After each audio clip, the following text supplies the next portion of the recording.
ನಮಸ್ಕಾರ.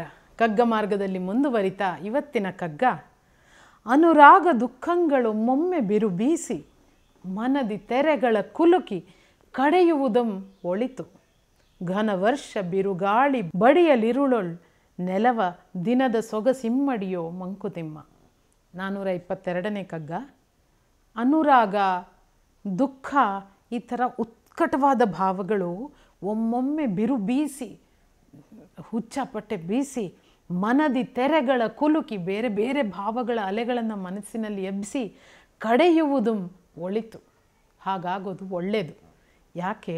ಘನವರ್ಷ ಬಿರುಗಾಳಿ, ವರ್ಷ ಅಂದರೆ ಮಳೆ, ಜೋರಾದ ಮಳೆ, ಬಿರುಗಾಳಿ, ಬಡಿಯಲ್ ಇರುಳೊಳ್, ರಾತ್ರಿಯೆಲ್ಲ ಹಾಗೆ ಬಿರುಗಾಳಿ ಮಳೆ ಬೀಸಿ ಚಚ್ಚಿದ್ರೆ ನೆಲದ ಮೇಲೆ ದಿನದ ಸೊಗಸಿಮ್ಮಡಿ.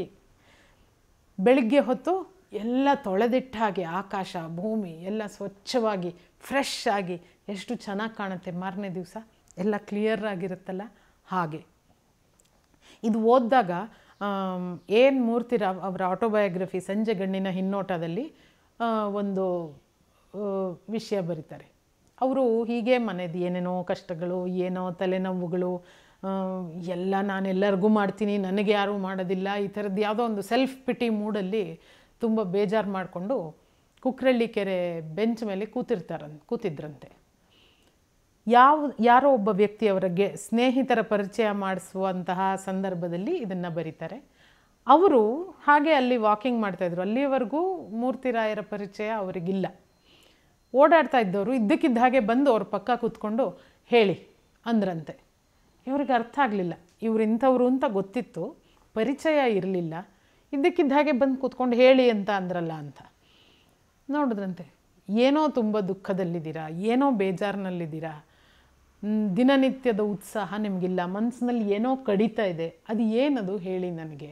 ನಾನು ನಿಮಗೆ ಗೊತ್ತಿಲ್ಲದೆ ಇರೋದ್ರಿಂದ ನಾನು ನಿಮ್ಮ ಬಗ್ಗೆ ಜಡ್ಜ್ಮೆಂಟಲ್ಲಿ ಆಗೋದಕ್ಕೆ ಸಾಧ್ಯ ಇಲ್ಲ, ನನ್ನ ಹತ್ರ ಹೇಳ್ಕೊಳ್ಳಿ, ನಾನು ಅದನ್ನು ಇನ್ನೆಲ್ಲೂ ಹೇಳೋದಿಲ್ಲ ಅನ್ನುವ ಆಶ್ವಾಸನೆ ಕೊಡ್ತೀನಿ ಅಂತ.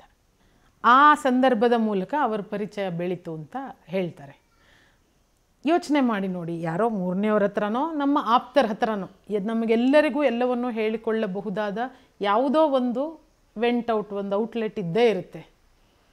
ಏನೋ ಪದೇ ಪದೇ ನನ್ನ ಮೇಲೆ ತಪ್ಪುಗಳಾಗ್ತಾಯಿವೆ, ನನಗೆ ಅನ್ಯಾಯ ಆಗ್ತಾಯಿದೆ, ಎಲ್ಲ ಕಡೆ ಸೋಲಾಗ್ತಾಯಿದೆ ಅನ್ನೋ ಒಂದು ಫ್ರಸ್ಟ್ರೇಷನ್ ಇರುತ್ತೆ, ಸಂಕಟ ಇರುತ್ತೆ. ಕೆಲವೊಮ್ಮೆ ವಿನಾಕಾರಣ ದುಃಖ ಬರ್ತಾ ಇರುತ್ತೆ, ಇನ್ಯಾವುದೋ ಕಾರಣದ ದುಃಖನ ಇನ್ಯಾರ ಮೇಲೋ ತೀರಿಸ್ತಾ ಇರ್ತೀವಿ.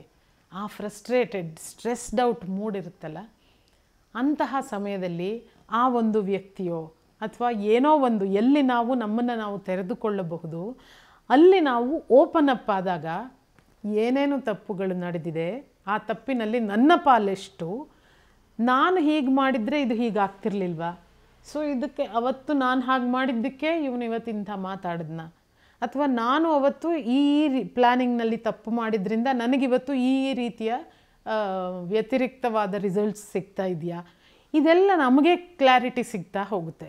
ನಮ್ಮ ಪಾಲಿನ ತಪ್ಪುಗಳು ನಮಗೆ ಕಾಣಿಸ್ತಾ ಹೋಗುತ್ತೆ. ಸೊ ಯಾವಾಗ ಆ ಕ್ಲಾರಿಟಿ ಸಿಗುತ್ತೆ, ಅಥವಾ ನಮ್ಮ ತಪ್ಪೇ ಇಲ್ಲ ಅಂತ ಇಟ್ಕೊಳ್ಳಿ, ಏನೇನು ನಡೀತಾ ಇದೆ, ಯಾಕೆ ನಡೀತಿದೆ ಅನ್ನುವಂತಹ ಕ್ಲಾರಿಟಿ ಸಿಗ್ತಾ ಹೋಗುತ್ತೆ.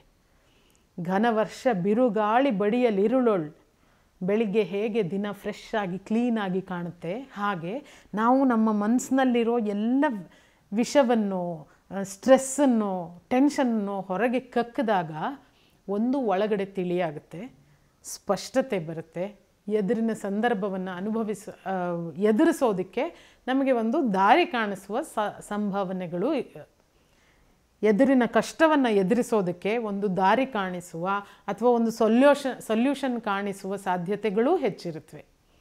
ಹಾಗಾಗಿ ಇಂತಹ ಅನುರಾಗ, ದುಃಖಗಳು, ಇವುಗಳೆಲ್ಲದರ ಉತ್ಕಟತೆಯನ್ನು ನೀವು ಅನುಭವಿಸ್ತಾ ಇದ್ದರೆ, ಆ ಹಂತದಲ್ಲಿದ್ದರೆ, if you are frustrated, if you are stressed out, ಅದು ಒಳ್ಳೆಯದು. ಒಮ್ಮೊಮ್ಮೆ ಆಗಲಿ ಆ ಥರ, ಇಟ್ ಈಸ್ ಆಲ್ ರೈಟ್. ನಾವೆಲ್ಲರೂ ಅದನ್ನು ಅನುಭವಿಸಲೇಬೇಕು. ಶಾಂತರಾಗಿ ಒಂದು ಕಡೆ ಕೂತ್ಕೊಳ್ಳಿ, ನಿಮ್ಮ ಆಪ್ತರ ಜೊತೆಗೋ, ನೀವು ನೋಡುವ ಗೊಂಬೆಯ ಜೊತೆಗೋ, ದೇವರ ಮೂರ್ತಿಯ ಎದುರಿಗೋ ಕೂತ್ಕೊಂಡು ನಿಮ್ಮ ಎಲ್ಲ ಫ್ರಸ್ಟ್ರೇಷನನ್ನು ಹೊರಗೆ ಕಕ್ಕಿ ಹೇಳ್ಕೊಳ್ಳಿ, ಮಾತಾಡಿ, ಬರೀರಿ. ಸ್ಪಷ್ಟತೆ ಸಿಗುತ್ತೆ. ಯಾವುದು ನನ್ನನ್ನು ಬಾಧಿಸ್ತಾ ಇದೆ, ಆ ವ್ಯಕ್ತಿಯ ಮಾತೋ, ಆ ಮಾತಿನ ಹಿಂದಿನಿದ್ದ ಭಾವವೋ, ನನಗಾಗ್ತಾ ಇರೋ ಸಂದರ್ಭವೋ, ಆ ಸಂದರ್ಭ ಆಗೋದಕ್ಕೆ ಕಾರಣವೋ, ಏನು ನಮ್ಮನ್ನು ಬಾಧಿಸ್ತಾ ಇರೋದು ಅನ್ನೋದರ ಸ್ಪಷ್ಟ ಕಲ್ಪನೆ ಸಿಗುತ್ತೆ. ಅದು ಸಿಕ್ಕ ಮೇಲೆ ಅದನ್ನು ಎದುರಿಸೋದು ಅಥವಾ ಸಾರ್ಟ್ ಔಟ್ ಮಾಡ್ಕೊಳ್ಳೋದು ಅತ್ಯಂತ ಸುಲಭದ ಕೆಲಸ. ಇದನ್ನು ಗ್ರಹಿಸುವುದೇ ನಮಗೆ ಯಾವಾಗಲೂ ಕಷ್ಟ ಆಗೋದು. ಆ ಗ್ರಹಿಕೆ ಸಿಕ್ಕ ಮೇಲೆ ಮುಂದಿನ ಹಾದಿ ಸುಲಭವಾಗುತ್ತೆ, ಬದುಕು ಸರಳವಾಗುತ್ತೆ.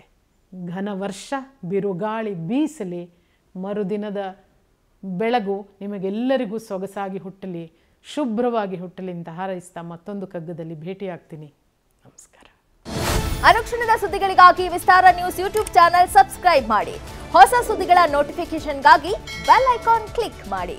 ಲೇಟೆಸ್ಟ್ ಅಪ್ಡೇಟ್ಸ್ಗಾಗಿ www.vistaranews.com ವೆಬ್ಸೈಟ್ಗೆ ವಿಸಿಟ್ ಮಾಡಿ.